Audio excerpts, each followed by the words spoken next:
Hello. Good morning, everyone. For those of you in Eastern Canada, at least, good morning to those of you in Mountain and Pacific time. I'm Lee Gould, the Executive Director for the Canadian Association of Government Finance Officers. Welcome once again to our weekly Wednesday webinar. The last in our series before we take a bit of a break to take advantage of the warmer summer months and to prepare for our annual National Professional Development Conference, which, as you may suspect, has gone virtual this year. You can find out more on our website at cagpro.ca. I would be remiss if I didn't share that we have exciting developments this year around group and organizational pricing to make this the very best event that we possibly can. But we're not here necessarily to talk about CAGPRO's upcoming September professional development opportunity. We're here to talk about cyber considerations during the age of COVID-19 and beyond. We have Catherine Berthaud with us today from Aon Cyber Solutions. Catherine leads their business development for Aon Cyber Solutions. And Aon Cyber Solutions is not just your typical insurance industry group. I think that's fair to say. Over the years, they've acquired companies, expanded the team, such that it now includes cyber incident response advisory services, digital forensics expertise, ransomware mitigation, security consulting services, all of these types of things. And they work very closely with a number of law enforcement agencies, certainly here domestically in Canada, but also internationally with groups like the FBI and others. I think notably it might be interesting and contextual to share that they continue to expand their portfolio, having acquired Cent Intelligence in February of this year. And collectively, to set the stage, the Aon Cyber Solutions team has handled thousands of cyber breaches. They definitely have the pulse of the dark web and can certainly provide some valuable information to you and your colleagues. With that, I'll perhaps turn it over to Catherine and invite you to pose your questions using the questions tab, and also download the presentation using the menu to your right. Wonderful. Excellent. Well, thanks very much, Lee. So I'll start by checking in, Lee, with you to make sure that you do see my agenda slide up on the screen. I do. Wonderful. Excellent. So we are okay to start. So welcome, everyone. And thanks very much for joining us today and hearing about this topic that I, for myself, find very interesting. I know that everyone joining us today is with an organization that probably sits at a very different point on their cyber journey. So some of you may not yet crafted an articulated plan to address cybersecurity issues because it simply wasn't a priority before COVID hit, and before your workforce, your teams, or your colleagues rapidly migrated to a work from home infrastructure. On the other side, some of you may sit with an extensive cyber risk management strategy in place, or may have already experienced a breach with varying levels of residual impacts, and understand that this does not mean that you're off the target list, if I may say it that way. So in webinars like today, it's impossible to have completely targeted content because the knowledge spectrum and breach experience of a diverse audience is so broad when it comes to cyber risk. So my goal will be to share a high-level view of what we see, as Lee mentioned, from the trenches, and hope to give you a few points to take home and either kickstart or pursue your cyber discussions with your respective teams. If there is a topic or concept that you'd like me to zero in, please do not hesitate to let the organizers know in the chat box by asking a question or raising your hand, and we can interrupt me and go over those. And or at the end of the presentation, I'll leave a few minutes for that. And on the last slide, you'll find my contact information if you want to follow up, again, for a more targeted conversation offline. So without further ado, we shall begin.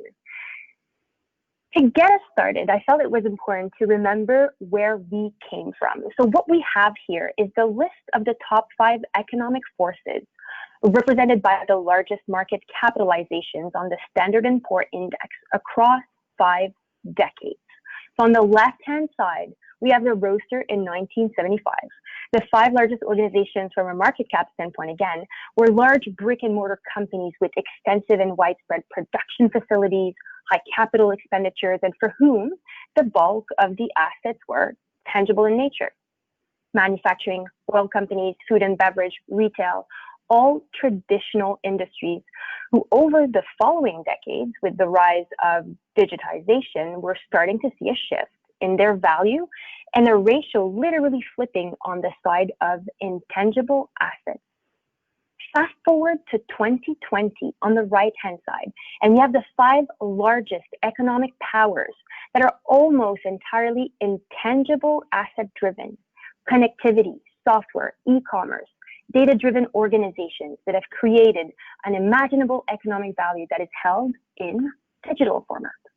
And this value, held in binary sequences of ones and zeros, is saved, exchanged, shared over the internet, day in, day out, millions of times a day. And this change, this major shift that I'm describing with this slide, happened over the past 15 years. So this gave rise to a new era for criminals, one where assets can be seized, simply put, by lifting a virtual finger.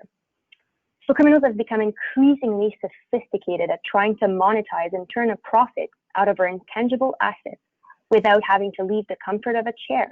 They rarely get prosecuted from faraway lands. And this is the way organized crime always dreamed to be. So those cyber incidents caused by criminals or not, that do cause breaches experienced by our clients, what are they? Well, ransomware remains the #1 for us here, certainly in Canada.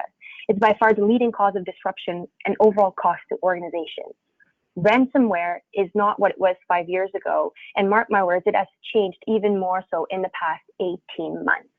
We have wealthy, well-established criminal organizations who run, again, businesses with employees, computer engineering masters that continue to develop newer and better versions of ransomware that leverages years of tests and successful attacks. The latest trend from last year was from well-known ransomware groups hiring local resources in order to facilitate communication with victims and guide them through the ransom payment process. So picture this: beforehand, when you would try and connect with the hackers that are asking you for a ransom, you would clearly see in the notes that they leave and the subsequent exchanges that they are using Google Translate, and there would be a lag indicative of them actually communicating with us from a different time zone. Now, all of a sudden, they have customer service departments with people that speak perfect English and that respond in near instant time. And they even go further to have this rate how easy it was to pay the ransom and rate our service scorecards, if you can believe it. There's also increasing collaboration between the criminal groups to share expertise, tools, and we even see licensed ransomware to people, what we call ransomware as a service. Definitely one of the biggest trends we see. Wire transfer fraud remains, and it spiked during COVID, actually, for 2 very simple reasons. One, the pandemic induced a lot of movement within organizations, turnover in the employees, turnover in suppliers, and clients as well. That created a lot of requests to change contact and oftentimes payment and account information. So what may have constituted an abnormal account change request a few months ago may not seem so abnormal anymore. Secondly, employees are isolated, and this creates an extra step in verifying the validity of a change request. One might have called an extension number before COVID or walked simply to their boss's office to validate a change order. That extra step is often skipped or overlooked now that we're working remotely. Insider threat landscapes also increased since COVID. We have more chance of rogue employees because of layovers and stress, and more employees who are inattentive and simply share their work laptop with their kids that are more likely to click on malicious links or websites. I won't talk so much about the other threats, but I will say that phishing and social engineering remains. And this is another key threat for organizations and individuals, and probably one of the preferred means of entry for one of the ransomware. So they oftentimes come via email. So looking at those threats, what we want to showcase next are the numbers, the hard numbers that we're seeing in Canada, as I feel it's very relevant to do so.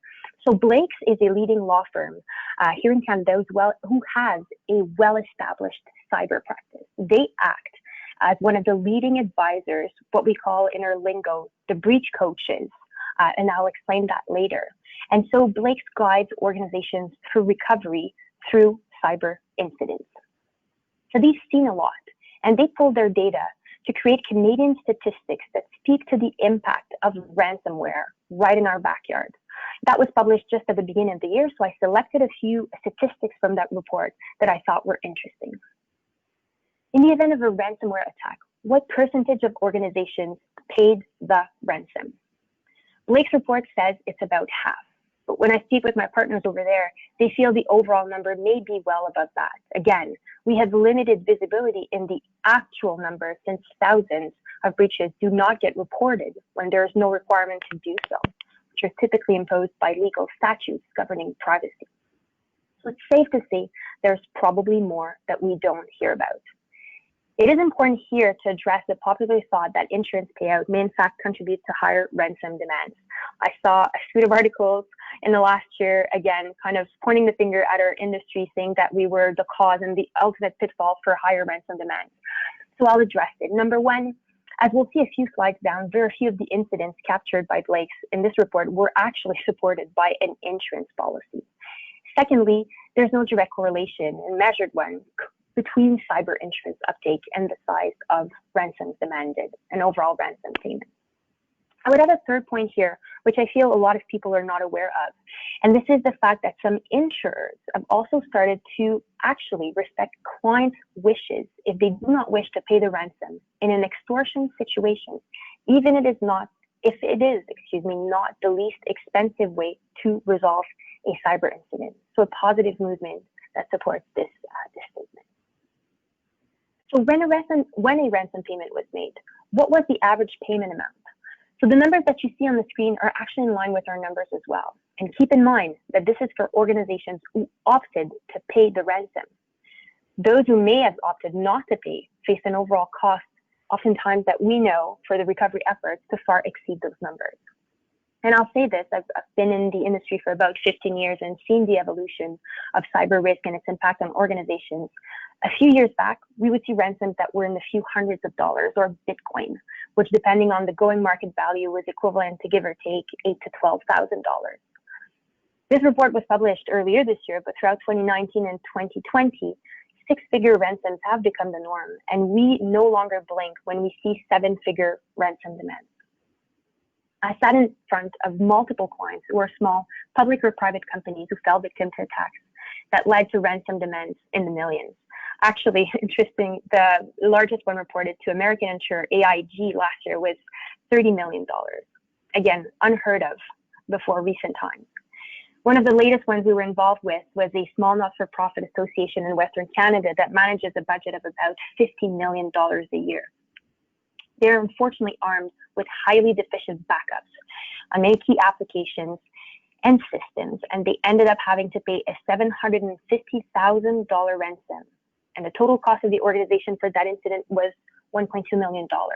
So this goes to show that large financial impacts are not only experienced by commensurately large organizations. We put a lot of focus on ransom payments, that's where the fund numbers are, but it's important to also keep in mind the operational impact on organizations. A crippling attack has the potential to severely or entirely impact the operational capacity of a business. According to Blake's, about half of the victim organizations suffered an interruption that lasted over 2 weeks, and a quarter take over a month to recover from a ransomware attack. I've witnessed nightmare stories about organizations that are under siege, whose employees have to work extra hours to palliate with the resumption of manual activities. And this operational interruption very quickly impacts the bottom line and can last for an extended period of time. Finally, as I alluded to earlier, Blake's reported that only 14% of the organizations responding to a cyber incident, again, those that they had been exposed to, had cyber insurance in place. And I would say that this is in line with Aon's statistics as well. Arguably, Aon has one of the largest volumes of commercial insurance purchasing clients in Canada and around the world as well. And yet the percentage of our clients that currently purchase cyber insurance is in the lower double digits, anywhere between 10 and 15, I would say, % across all industry segments. While the uptake has been increasing recently, and furthermore since the pandemic, we still have a large number of entities and clients that are left to handle a cyber incident by themselves when it happens. where they quite literally try and put a response team together on game day, which means additional delays when facing a ransom demand that we oftentimes see increases with every day or sometimes every hour that passes. So as we'll see in the next story, cyber incidents rarely happen in an orderly fashion and almost always have that very present ticking time bomb attached to them, and it's best to be prepared in order to act swiftly. So what I'd like to share here is that actually a story published by our team just last week that explores the anatomy or timeline of a ransomware attack sustained by a client during the pandemic. This storyline is actually in many points similar to most of the breaches we see. Again, ransomware makes the bulk of what a response team handles, and it almost always starts with a well-intended and diligent employee. And here named Daniel, who is sitting at his kitchen countertop on a Friday afternoon, working remotely as per its company's COVID-19 guidance. At 5:28 p.m., Daniel received an email appearing to be from his corporate travel agency, detailing urgent actions required to cancel an upcoming trip due to the pandemic. He opens the email at 5:39, clicks on the website link provided in the body of the email to cancel his trip for the postponed conference. Not realizing the link is malicious, Daniel has just unknowingly allowed highly skilled ransomware attackers to gain a foothold into the company's network. Now let's pause a second to reflect on how easy this social engineering scheme can be for a motivated actor. Take me for an example. A quick Google search done by a criminal targeting Aon can provide results that show that I'm scheduled to speak at a conference in Halifax at the end of August. Another quick search can show the criminal that the venue and preferred hotel for the conference are X. And a final scroll through my social media or LinkedIn feed can identify the event promoter and responsible party. That is all that a motivated criminal needs to craft a very believable email that comes from someone claiming to be the event organizer, sending me a link to click in order to cancel my hotel reservation in Halifax for the duration of the conference, and voila. This is all it takes. So back to Daniel. The hackers are now in the corporate network and they begin their work leisurely throughout the weekend. Fast forward to Monday morning, Daniel's back at work and having some problems accessing files on his laptop. Again, very common.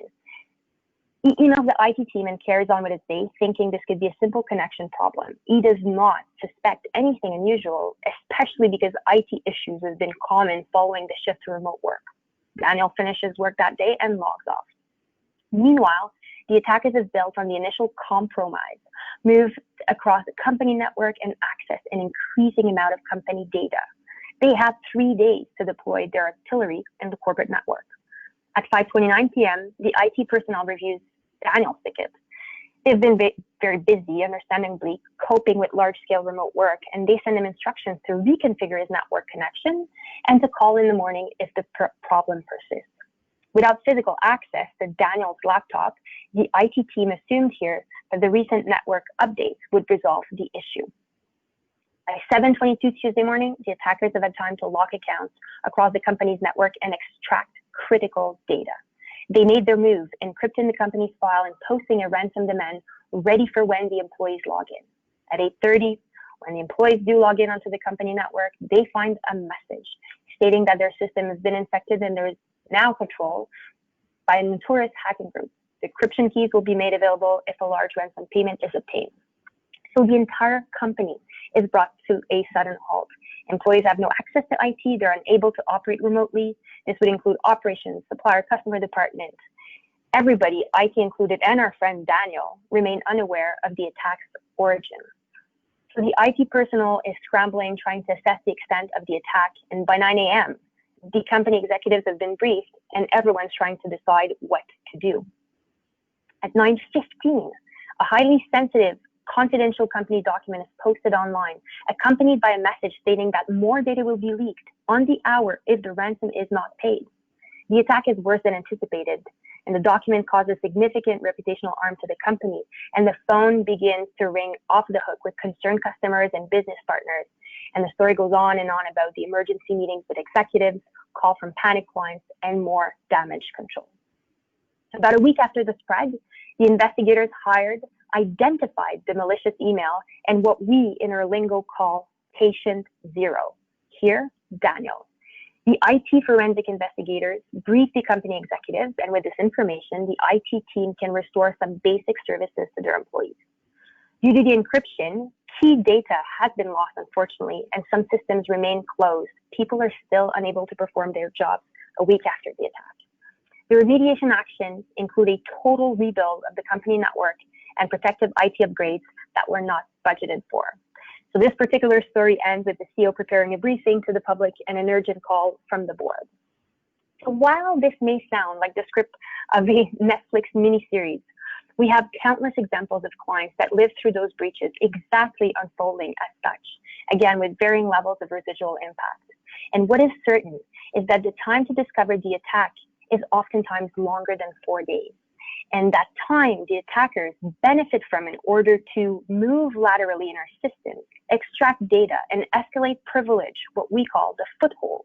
This has given them new leverage to bully companies in paying the ransoms. And this is probably one of the most notable shifts we saw at the end of 2019 and continuing on to the year. That bullying organizations into paying a ransom by extracting critical data and not just simply encrypting our files and asking for payment in exchange of a decryption key.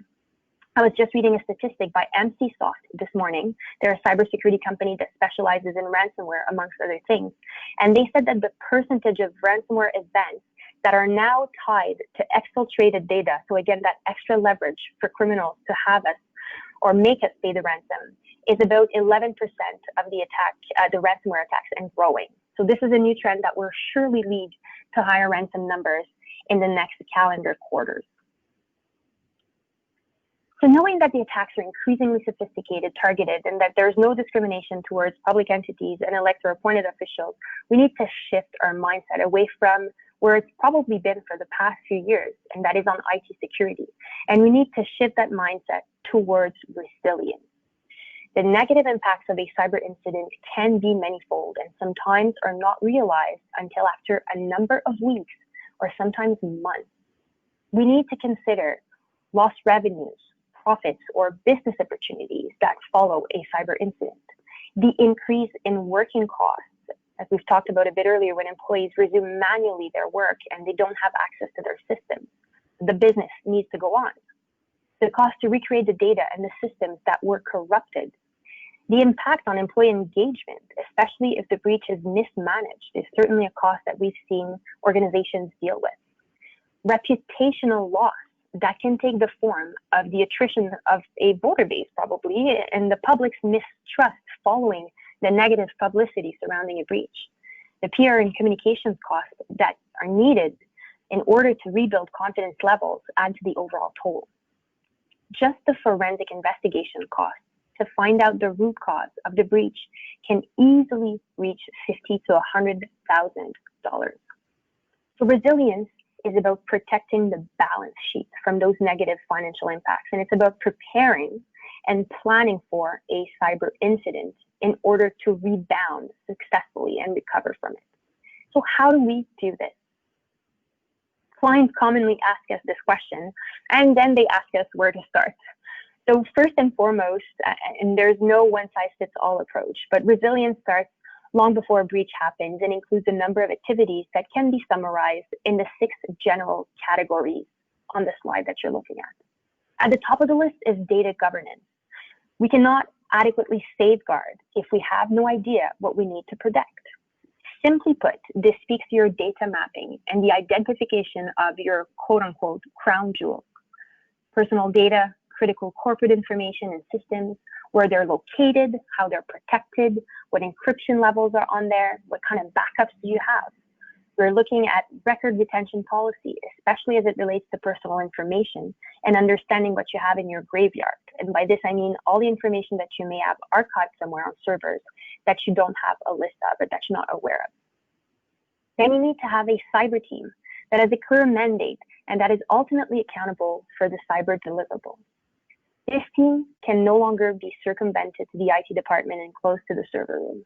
We need to bring together the right people, IT, HR, legal, finance, to have a multifaceted view of cyber risk, which is really enterprise risk. It's then important to assess the effectiveness of the current security, or the absence of a clear strategy in some cases, and do a health check if necessary to point out and determine what needs attention. I'll draw a simple analogy here if you'll allow me, but this is your medical bill of health. It's important if we get one done with our GP that we just don't show an arm and ask how we're doing. We need to do a full body picture. We need a full blood work to make sure that we know where we're vulnerable and what vulnerabilities should be prioritized. Now, I'll say this, and it's very pertinent in this bucket, but it also speaks to your cyber team. If you have limited resources, consider hiring cyber experts. There's a vast and growing number of organizations that have automated a lot of the activities that form part of the evaluations and audit process and protocols that follow to make it less cumbersome for smaller and non-IT heavy organizations. Educate and train staff. There's an acronym that I particularly like that speaks to the fact that human error is at the root cause of about half of the breaches. And it is called the picnic error, problem in chair, not in computer. So it's important to keep in mind that we have to educate and train employees and our people about the threat landscape and what they should be on the lookout for. And I'll talk about this briefly a little bit later in the presentation. Supply chain management, well, in the case of municipalities and government entities, this would probably really mean third-party risk. So government organizations, public organizations often have a multi-armed web of IT infrastructures that may or may not be connected together, that have shared services, etc. And they rely on a number of parties from an IT perspective, again, having outsourced a number of those services elsewhere, that do have a connection to their network. So a coordinated effort is required to understand how all parties that connect to your network or with whom you share data are doing from a cyber posture, because they could be the direct link and the weakest link, unfortunately, into a cyber breach that you experience. The cyber incident plan. We have clients, believe it or not, who purchase cyber insurance policies and that still call us when an attack hits. And as I've been in contact with them, oftentimes I'm the person that gets the call on a Friday night. And they're asking us what they should be doing. This outlines the fact that many organizations do not have a plan in place, or they have one that's not been tested or reviewed recently. And I'll give you an example here that was made public, actually, the large accounting firm MNP that suffered a breach in early April, so at the beginning of COVID. Well, they had to send text messages to their employees to ask them to bring their laptops in the office to forensically wipe them. I would be surprised if this was reflected in their incident response plan and if the resources, time, and delays in doing so were forecasted for. But this is now a reality. So if you do have a cyber incident plan in place, does it take into consideration your displaced workforce? Do you know how to contact your people if you suffer a breach and contact them fast? Those are all things that need to be kept in mind. And I'll do a little parenthesis. I'm spending a lot of time on this slide. I apologize. Hopefully it doesn't get too heavy. But I want to say that the cyber incident plan isn't only specific to what happens after a breach. It should start with a clear hierarchy of possible cyber incidents and the response for each. Not all incidents are alike and require the same level of artillery. True story. We have a client, again, client of ours, that terminated an employee not so long ago and forgot to remove the access to one of their web-based business applications. Well, funny enough, the employee was seen later that week snooping around that web-based application and accessing it. They could see it from their logs. So they launched a forensic investigation to see if any damage had been done, spent a lot of money, an expensive process that could have been avoided should the incident have been categorized adequately and dealt with in a different way. So it's really important to think about the plan ahead of a breach. So Catherine, Chris asks, what portion of ransomware victims are government organizations? You speak of clients. What portion of Aon's client base, or what portion in aggregate are government organizations? Yeah, that's a very good question. We don't track this data. I don't have it readily available. I would be happy to look at the numbers and see if we could draw some meaningful data to share back with the group. What I'll say is this. Again, we have, and that's probably my premise for most answers, we have a limited visibility into the real percentage, so that real data that we're looking for, we have limited visibility because what we see is only the tip of the iceberg. So within our client base, let's say that would probably be true, about 10% of government entities purchase a cyber insurance policy, which means that unless they contact us because they have a policy in place or because they want access to one of our sister companies to handle that breach, we never hear of it. We don't see them. So we have data and it's there, and I think it is meaningful, but it's important to keep in mind that, again, we're looking at an iceberg and a lot of what's happening still remains swept under the rug. But I will say that collectively as an industry, insurance companies, and I'll talk a bit about that later on, municipalities and government entities and public entities as a whole have surely been hit in North America. We do not lack public records of the larger breaches, of course. In the States, we've had a few, and we've certainly had a few in Canada as well. So I'd be happy to put together, if the team and the audience believes it's relevant, an outline of kind of the key breaches in the industry and the key numbers that speak to it as well, and then the percentage in relation to the rest of the industry segments. But it would be eye up there, generally speaking, with one of the most targeted segments alongside healthcare and education as well. And financial institutions. Let's not forget, I'm from Quebec. I should have that one at the top of my list. But yes. Was there another question, Lee, at this point in time as well? No, that's the questions that are coming in through the question portion of the index on the right-hand side, but that summarized one or two of the questions with your response. No problem, and don't hesitate to stop me. Okay, when I start talking, I'm sure you can see this. I don't stop. I just go. So so back then, to one of our most common and I would say recurrent questions that we get from clients. How do we measure, and that's true from a finance standpoint, how do we measure the effectiveness of our investments, right? In an enterprise-wide cybersecurity capability maturity score, that's a mouthful, but that is an effective way to do that. So what we're looking at really are assessments and evaluations that define an organization's cyber ecosystem and provide a holistic view of the depth and breadth of the capabilities of the organization. So we're looking at our performance, again, in various departments that relate to cybersecurity. So those types of assessments and reports, they establish benchmarks that can support harmonized measurement of investment over time, which can serve as the primary mechanism for sustaining an organization's cybersecurity strategy and investments. So one of the tools that I wanted to introduce, because it's a solution that's proprietary to Aon, is called the Cyber Quotient, or CyQ.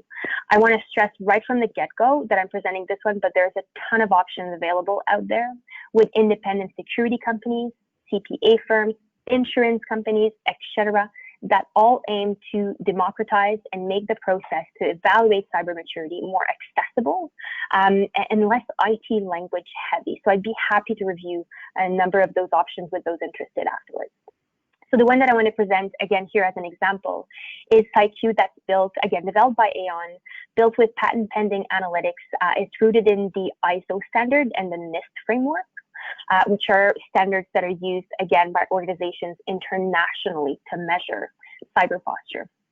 This one's won multiple cyber awards, and with reason. So for a few $1,000s, an organization can obtain a secure web-based app, a link, and then from this link, they can click through 96 questions covering 9 cybersecurity domains.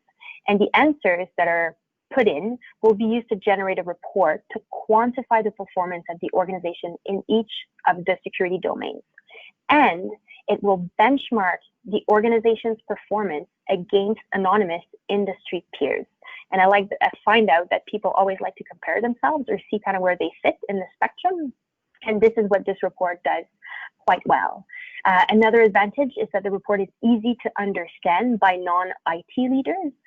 And it provides or identifies the top 5 priorities for risk reduction that will yield the most impact. So the good old Pareto rule, it will tell you exactly the 5 things that you will do that will bring the most positive change as far as moving your cyber posture up the score.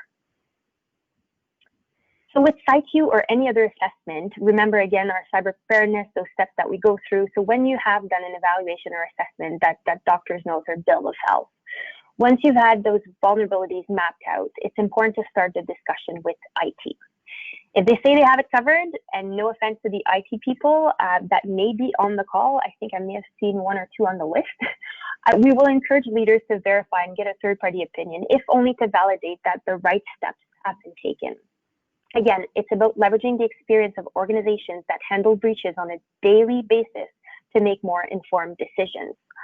As an example to this, our cyber intelligence team handles an average of 70 to 80 breaches in Canada every month. So they pull their breach response experts into their security consulting practice. And this means that when they look at, let's say, the vulnerabilities that may come up in an assessment that's done by an organization, while they can readily point to the ones that are critical based on the trends that they're seeing from the criminals' attack vectors, then what we need to do is to financially ground the cyber vulnerabilities and consider their impact in terms of, simply put, money. So the cyber risk to money intersection that I'll introduce next offers measurable value to inform, again, resource prioritization and empower yourself and other leaders. When we talk about that cyber to risk money intersection, what we really need to do is flatten that curve, excuse the pun. But this challenge is actually an investment one. And it's the one, again, as I said, question that all of our clients ask us. And it's best summarized by the following: where do I spend my next dollar? So as this graph shows, the most effective cyber risk reduction depends on where you sit from a cyber capability perspective. So if you start at the top, on the left-hand side of that curve, for low or no risk management capabilities, so organizations that are starting flat at the bottom, risk is off the chart. So investments here should be made in technical and other controls to manage the risk at the onset. And as those investments are made and the curve flattens, cyber insurance becomes an optimal investment because it provides a quantum reduction, protecting the balance sheet. Again, this is what we're concerned with. And it should be more affordable, actually, as you move towards the right side of the curve with better technical capabilities. So flattening the curve, again, as a takeaway, means two things. One, initial investments should be in cyber capability development to protect the data assets. And then secondly, when your risk curve flattens and you have a more informed process and approach to risk transfer, and again, it may seem very scientific and complicated, but it's really not. Transferring that residual risk to an insurance policy can be the optimal solution. And cyber insurance at last. I'm a big fan, of course. I breathe it day in, day out. So I wanted to talk a little bit about it because, as I say, I've had the chance actually to work with insurance companies that were early movers in creating those cyber insurance policies, and they have changed so much over the past 5 years, ever more so in the last 2. So I think it's important to talk about that. So I understand that some of you from the list of people that are attending today, so some of you already have policies in place.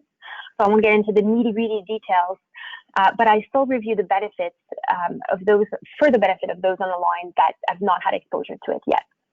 And I'll start by just giving you a quick overview of where the cyber insurance market is at.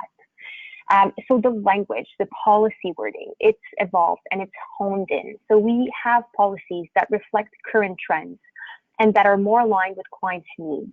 And that actually is very refreshing and very novel for an industry that is typically seen as a dinosaur and one that is very slow to adapt. When it comes to cyber insurance, we're fast movers, and companies were quick to pivot their offerings, again, to bring the most value possible to the client. So examples of that language that's been evolved would probably include CARFAX for Cyber Terrorism Act. So we know that terrorism war acts are excluded under traditional policies. So these tend to be carved back on cyber policies because we know, unfortunately, that a lot of the attacks are led by government entities, APT groups, again, and the attribution can be very difficult. So to solve that puzzle right from the get-go, we make sure that there's coverage for acts related to cyber terrorism. Then we also have extended coverage to include breaches sustained by an organization's IT providers. So if you think about it, we all have such high dependency upon IT providers, whether it be a cloud provider or just someone that manages our infrastructure. If they were to suffer a breach that would impact our business, what insurance wordings have been evolved to do now is recognize that and indemnify the policyholder for breaches sustained by dependent business provider. So we're really looking at contingent business interruption and coverage. We're looking right now at coverage for BYOD, bring your own device to work. So making sure that the employees' equipment, laptop, cell phones, etc., are covered within the policy wording. As an industry, we've addressed the issue of silent cyber. For the folks on the line who are not familiar with what silent cyber is, this was encountered when traditional insurance policies, such as property or D&O policies, for example, that were crafted long before cyber risk appeared, started to be put to the test by organizations seeking coverage for cyber incidents on those policies. So since those policies, traditional, never intended to cover cyber risk, they were not underwritten adequately and priced accordingly. So insurers, when faced with those cyber losses on non-cyber policies, would attempt to decline them. So the most famous case of that would be Mondelez against Zurich, and that one is still pending. So they tried again to claim for a property loss or for a cyber incident or cyber-directed loss on a property policy that was not intended to cover that. And so Zurich declined it using a property exclusion, that would be the terrorism and war. And so we're kind of battling that right now and waiting to see as an industry what's going to be the outcome. But what this did, and other examples as well, is that it mandated, and Lloyd's of London came out mandating insurers to provide clear position on traditional insurance policies with respect to cyber incident to either affirm or exclude coverage. And what that entails to do is really remove that question that our clients have when they say, well, cyber risk is probably already covered by the policies that I have in place, which oftentimes is not the case. So I think that this will definitely clear the confusion, and it is a much needed change. Coverage remains available even in the harder hit segment. So we've talked a bit with the question that we had about ransomware situation and other incidents and breaches that were witnessed within the public sector, namely municipalities. And we're still able to place coverage for municipalities and other public sector organizations. What we may see is higher retentions in certain cases, or more underwriting questions, again, to understand what's being done in order to manage risk, but coverage remains widely available and is still affordable. Insurers have realized that the lengthy underwriting process was a deterrent for most small and medium-sized organizations. And again, starting from that premise that cyber risk doesn't discriminate, what they started doing is they started offering quotes and policies for smaller organizations based on a streamlined underwriting process. So Aon has developed with the leading insurer a facility for SMEs under 250 million in revenues, where all that this insurance company asks for in order to quote and issue a policy, a cyber policy, is 7 questions, including the website, the industry, and the revenue. So it's a very streamlined process. Again, we didn't see a couple years back. So there's more movement made in that vein. And finally, the most exciting movement from my standpoint is the addition of tons of resources and free services to help organizations bulk up their cyber posture upstream of a breach. And we can see our clients increasingly relying on those as part of their overall strategy. So I'll give you an example. Most insurance companies nowadays will offer either a portal for their policyholders where they publish punctual information about trends, recent vulnerabilities that have been outlined and that need to be patched, policies and procedures. So just benchmark documents or guide documents for organizations that have limited resources in order to develop, let's say, privacy policies and again, employee policies internally as it respects data and whatnot. They offer a lot of services with third-party companies, sometimes entirely free and or other times at preferred rates. And those services would include vulnerability scans, password manager applications, employee awareness training programs, and the list is just increasingly being bulked up. So we're really seeing a lot of movement there. And I find that, again, this is fantastic for smaller organizations. It really helps them level their posture right from the get-go. So this will be the only slide on the actual insurance coverage. on the key components of the cyber policy for those, again, who may not have been exposed to it yet. And it's really in two parts. When you're looking at a cyber insurance policy, it's got two components. And the first one is, for me, the real value beyond the policy, especially, again, for smaller organizations who are low on IT resources. And that is the access to a crisis management team. So when we're talking about cyber incident response, this is what you get by purchasing a cyber insurance policy. So with it, you will have access to 1-800 number or an application that you can download on your phone to report breaches. And from there, again, the screen goes dark. You call that 1-800 number, you log the breach into the application.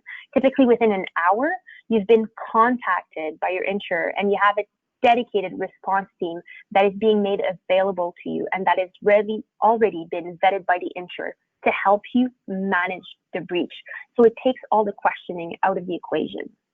So that response team that I'm talking about typically includes a breach coach who is an outside legal counsel who will guide your actions, especially as it relates to requirements from privacy regulators for notification to affected individuals if there was personal information that was accessed or exfiltrated.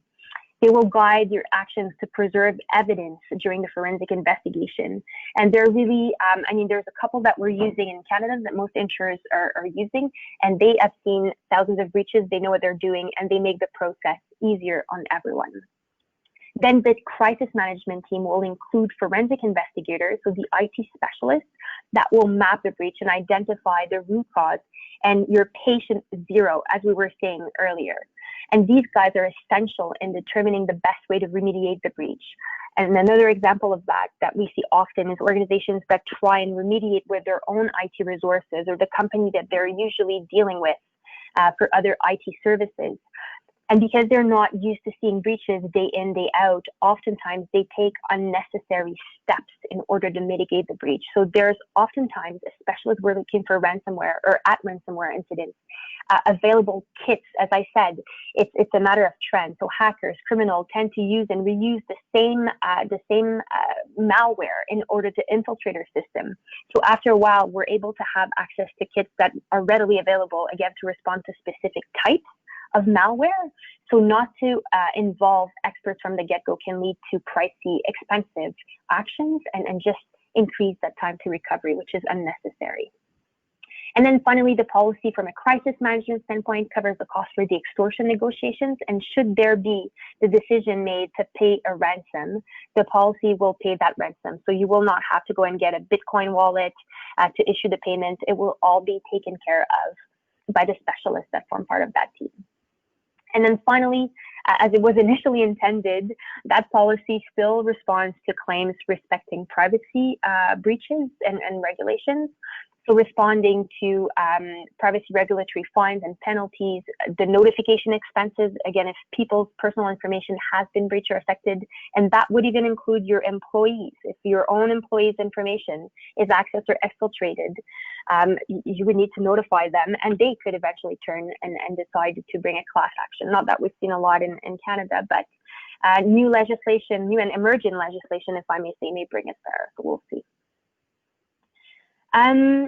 So COVID, a quick word about that before we summarize. COVID's already had a measurable impact on the report of attacks as criminals swiftly adapted existing tools and campaigns to capitalize on the pandemic. So they didn't go and reinvent the wheel. They used what they already had and they just twisted and turned it again to give it a COVID flavor. So three things that fueled that. One, obviously, we moved to a work from home model rapidly with productivity as the key goal. Let's get everyone set up remotely and we'll worry about the rest later. Well, this meant quite porous security in the first few weeks of COVID and maybe still now for some organizations with employees who were using their own laptops and computers that may not have had adequate endpoint protections. And a quick example of that would be antivirus. They were not corporate laptops. They may very well have had outdated antivirus protections, as a quick example. Two, employee engagement was often impacted, of course, with COVID, with layoffs, pay cuts, and just the sheer stress of the pandemic, which means less consideration for cyber hygiene and vigilance. and a possible rise in rogue employees that can be turned by criminals or act on their own to steal data to try and monetize it, or just, again, vandalize the network because they want to get back at their employers. And we've certainly seen reports of that.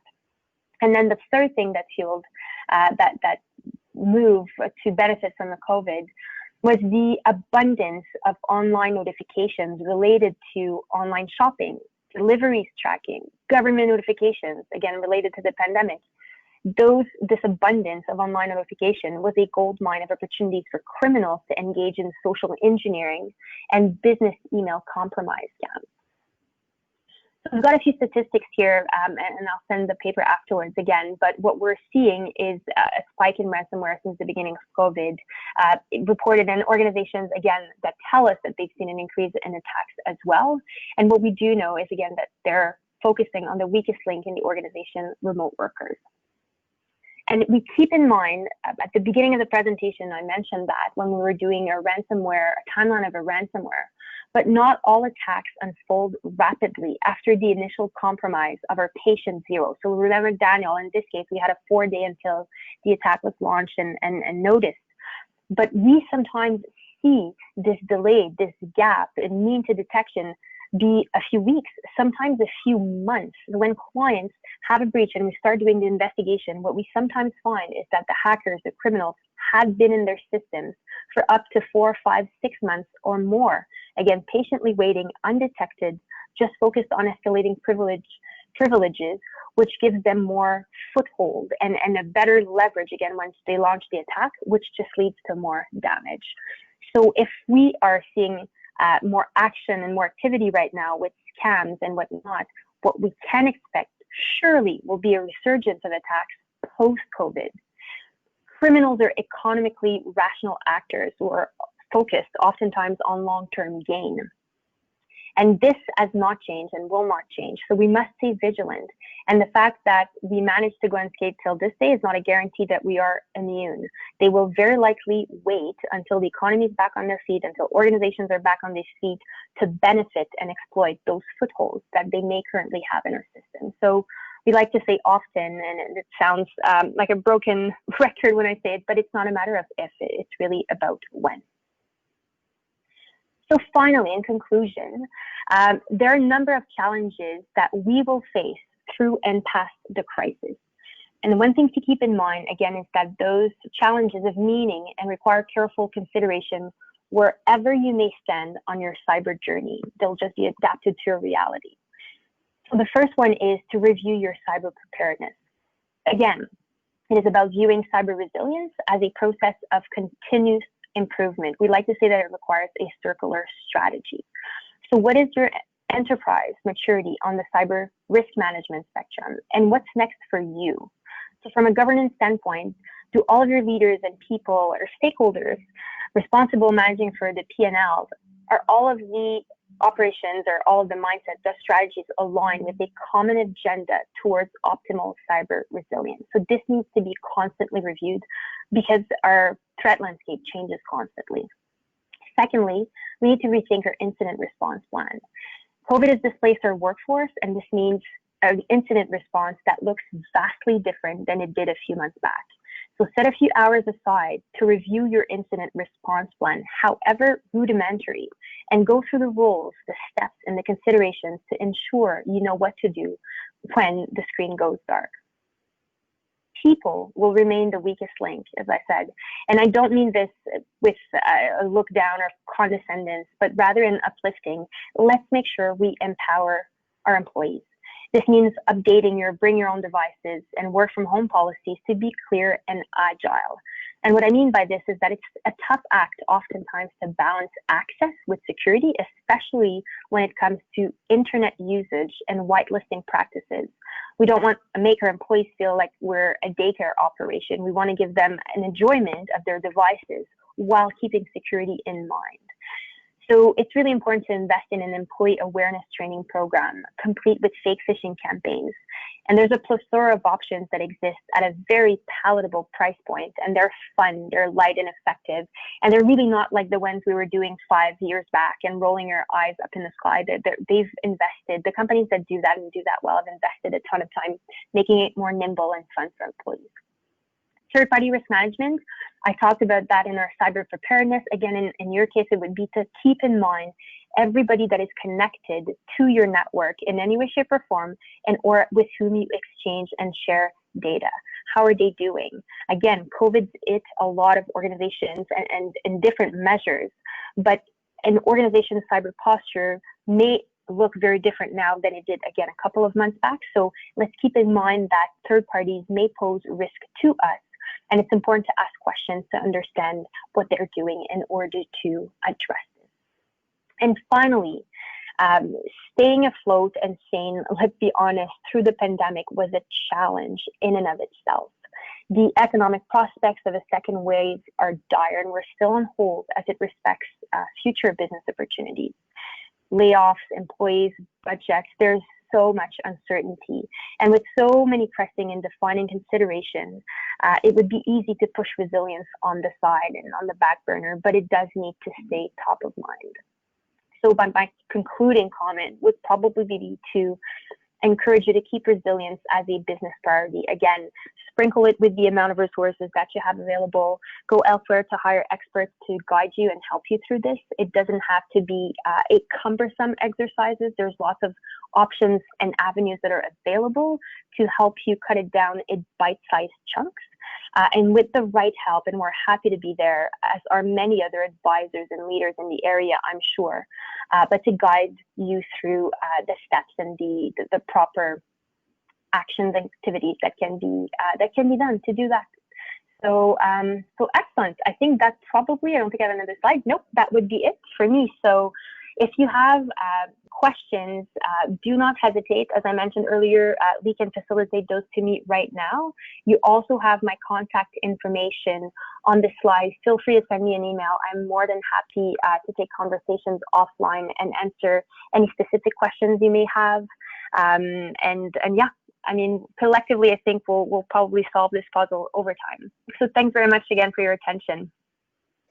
Catherine, thank you. Now that you've perhaps woken us all up, I was going to use the word scared. Maybe that's just me. All up, because I think intuitively we understand that our cyber activity comes with no small measure of risk, and as you pointed out, it's growing.